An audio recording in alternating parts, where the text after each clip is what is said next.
My name's Portia and I talk about prison. And from time to time, I get a comment on social media that says, if you talk positive about prison, people are going to want to go there. Nobody wants to go to prison.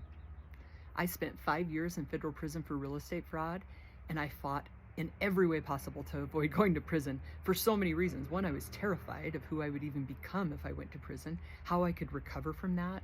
I had 3 young children. I was married, and I was sentenced to 7 years with the feds. And I have to go to California and Minnesota, and my family lives in Utah. And I met so many amazing people in prison. And that's not the story that people talk about. They show all these crazy things on TV. And I will give you an example. My first week in prison, I meet this woman named Too Tall.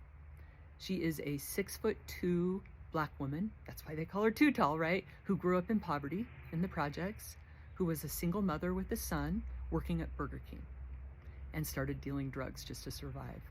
She ended up getting a 10-year prison sentence, came to prison, and that's where I met her, in Dublin, California. And she was kind. She would sit in the day room every day cross-stitching, and I'd go sit next to her, and she would talk to me and comforted me. And come to find out, she had no support out there. She was super proud of her son, and she didn't feel one bit sorry for herself. And she ended up going home now and has a relationship with her son and her grandchildren. And here's the thing. Someone like Too Tall has to go back and figure out how to get her driver's license with no support, how to get a job, and how to go live in housing that a lot of times you're disqualified from because you have a criminal history. And those people changed my life. So nobody wants an addiction, nobody wants to go to prison, nobody wants to have cancer, but in all of those experiences, it's possible to come back and live a beautiful life.